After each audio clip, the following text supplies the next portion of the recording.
welcome back to Najdorf series. In the previous video we saw the bishop c4 sidelines, so now we'll go through the main lines.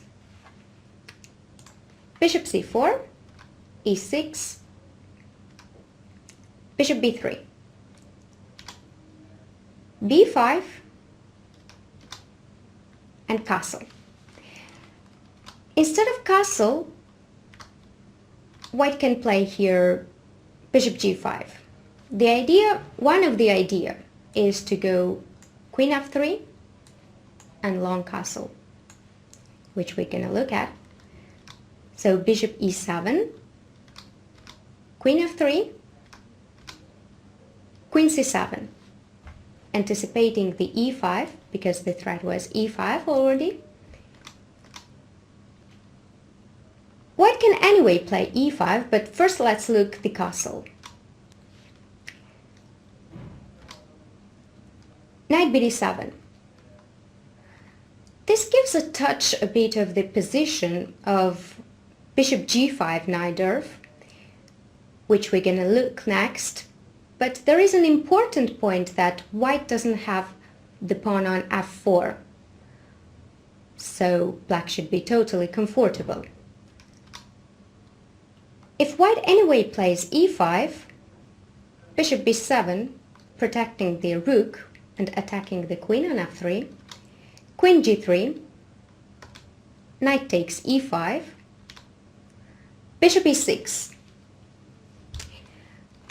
This is a typical sacrifice in this line, just to show you that the bishop is not doing anything on b3. It cannot go on a4, c4, d file, so it's kind of doomed to be sacrificed on e6. And here white found a perfect moment because f takes e6 is a bit dangerous after knight e6. The g7 pawn is hanging, the queen is under attack, and the king is vulnerable. So black denies the sacrifice and goes castle. Bishop f6, bishop f6, and bishop d5. Now the bishop is clearly under attack, so it has to go back.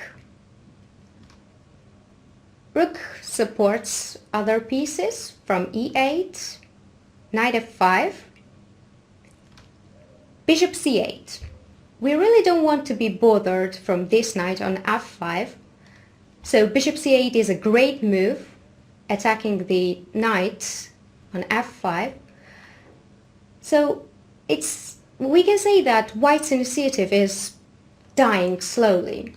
If they continue to play knight e4 with the idea to take on f6, it simply doesn't work out, because after bishop f5, knight f6, king h8, white cannot take on e8 because there is a mate on c2. So that's briefly about the castle, long castle. Now we'll get to the main line of e5, which is a critical test for black. e5, bishop b7, a natural response. E takes d6, bishop takes d6, queen e3. Queen e3, it's an important move because it attacks the e6 pawn 3 times, with the bishop, with the knight, with the queen. Black wants to pin the knight on d4, so after bishop c5, white castles, and knight c6 puts more pressure on d4 knight. After knight c6, Ivanchuk came with a brilliant idea to sacrifice not a bishop on e6, but actually a queen. That's a big statement. Queen e6. F takes e6. We just took the queen. Knight e6. But we can feel the danger here that our king is not perfectly placed. The queen is under attack, the bishop is under attack, the g7 pawn is under attack, rook comes to e1, attacks the king. So the most safe move is to play queen e7. Protects everything. And after rook e1, it's simple but very strong, queen e6. Black gives the material back, but is still with a piece up. Rook e6, knight e7, rook de1. White puts pressure on e7, so after castle, they take on e7, bishop e7, rook e7, and now the character of the position changed. Black is exchange up, but in two pawns. Though we can see that their pieces are more coordinated, so I still consider that black is slightly better. Rook e8, bishop e6, king b8. This checks doesn't give anything to white.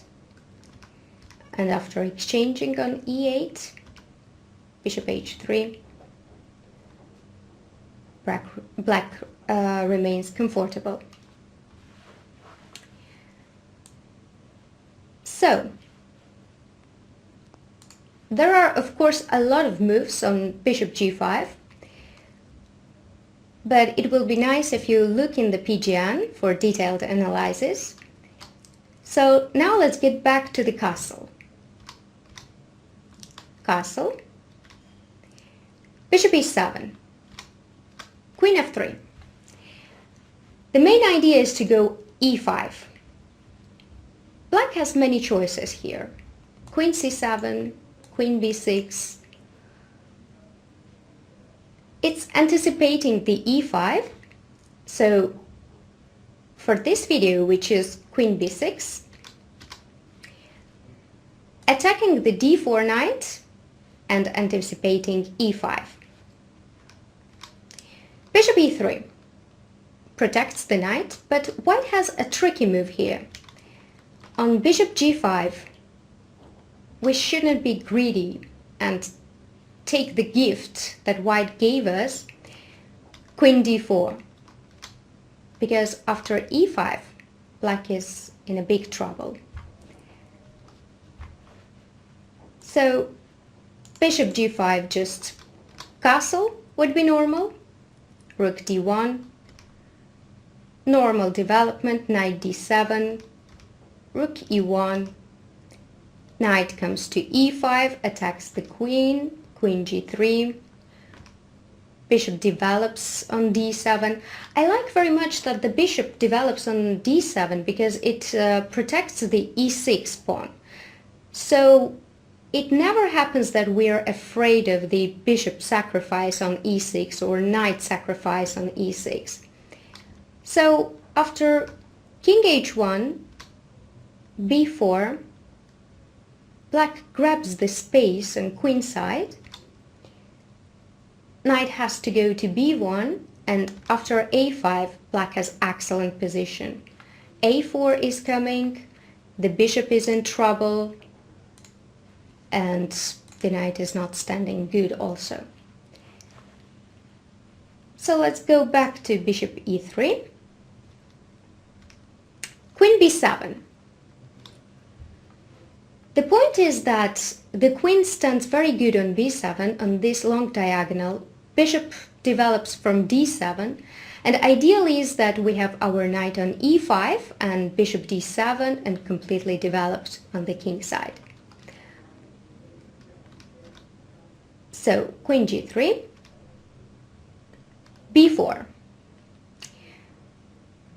Driving the knight from the c3 square and from the center, so that knight has to go on a4, leaves the pawn unprotected on e4. But right now it's a bit risky to take knight e4 after queen g7, bishop f6, queen h6, our pieces are not well coordinated. So I wouldn't recommend to take the pawn. Knight bd7 is being very flexible. And after f3, to support the e4 pawn, black goes castle. Now black's main idea is to develop knight e5, bishop d7, and here actually white has many choices. Rook fd1, rook ac1, bishop h6, which doesn't work due to knight h5, queen h3, we take the piece, queen h5 and queen a7. We see that the knight is hanging, the queen is very good on this diagonal, pinning the knight.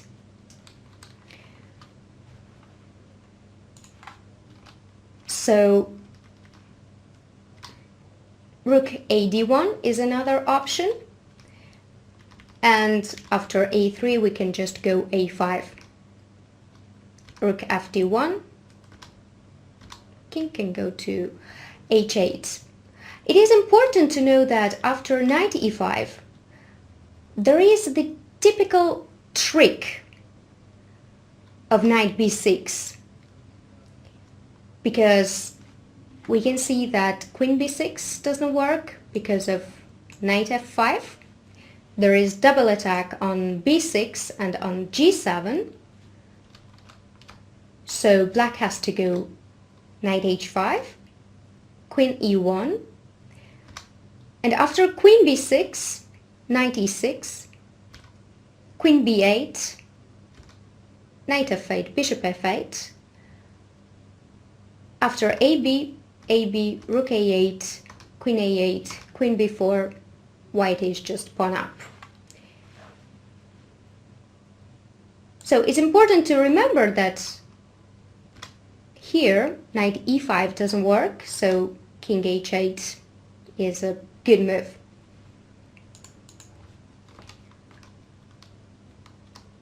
Let's go back to rook fd1, knight e5, and knight b6, the typical trick.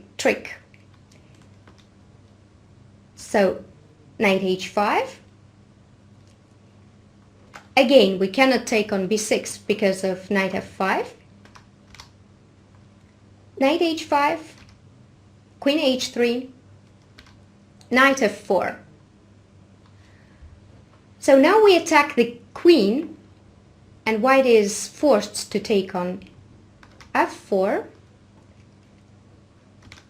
queen b6, bishop e3, getting back to the diagonal, and queen b7. Black is totally comfortable.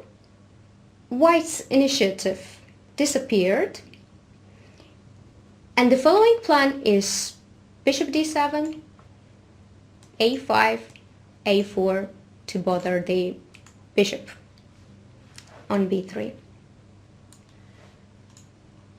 I hope you enjoyed the video. Today we dealt with main lines of bishop c4 line. We saw a brilliant queen sacrifice that invention came up with, but black are still doing fine. We saw typical tricks and typical sacrifices on e6, so I hope that you learned something. Thank you for watching. Hi, this is Grandmaster Damian Lemos. First of all, I hope you enjoyed this video. If you would like to receive more free chess videos from us, you can just click the subscribe button below. I would also highly recommend signing up for my free mail course, The 10 Grandmaster Secrets to Dominate Chess. During this exclusive course from onlinechesslessons.net, I'll share with you my own Grandmaster shortcuts to effective attacking, defending, and growth hacks to improving your chess.